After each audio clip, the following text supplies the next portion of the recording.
Næst ætla ég að sýna ykkur hvernig þið getið valið orð á netinu. Ef við sjáum hægra megin við það sem við vorum að velja áðan plokka, þá getum við valið love eða eitthvað annað.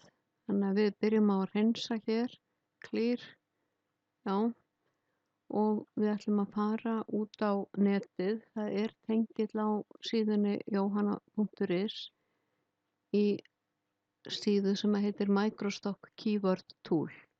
Ef við skrifum hérna love,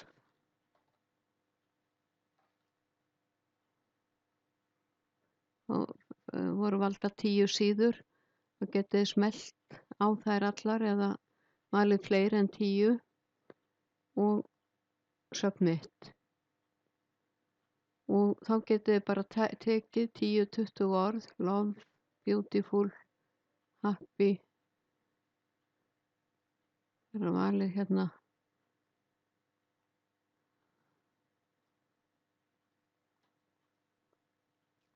af handahófi einhver orð. Það erum við komið 16 hérna. Veljum bara hérna 19, veljum bara hérna 20 orð.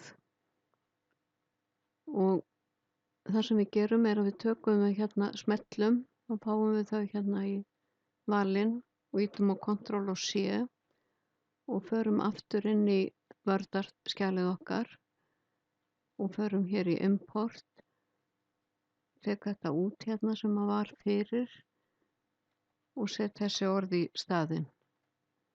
Þó þau komið svona í línu þá skiptir það ekki máli hvort þau koma lóðrétt niður eða lárétt.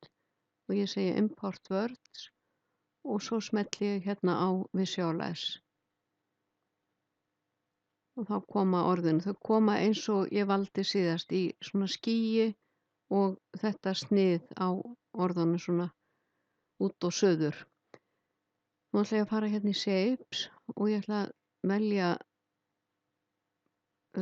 velja eitthvað annað útlit sem hæfir. Hérna er hjarta til dæmis. Smelli á visualize. Þá kemur þetta svona. Og ég get farið hérna í layout og valið annað útlit. Smelli alltaf á milli á visualize til að sjá hvernig þetta kemur út. Þá kemur þetta svona. Og í style þá get ég valið þetta eins og þetta kemur fyrir eða custom.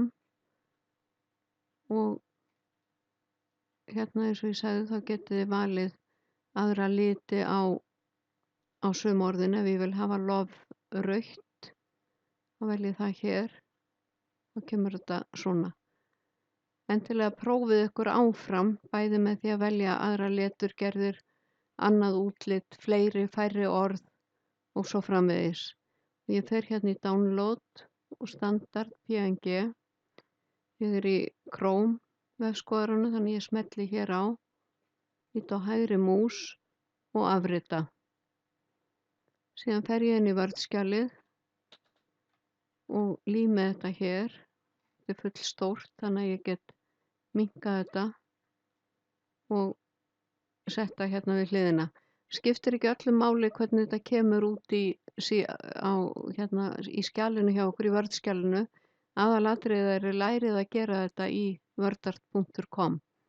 Þannig að ég ætla að vista og sýna ykkur í öðru myndskeiði hvernig þið getið tekið inn texta af vefsíðum og svo prófið ykkur bara áfram og búið nokkrar myndir með mismunandi aðferðum.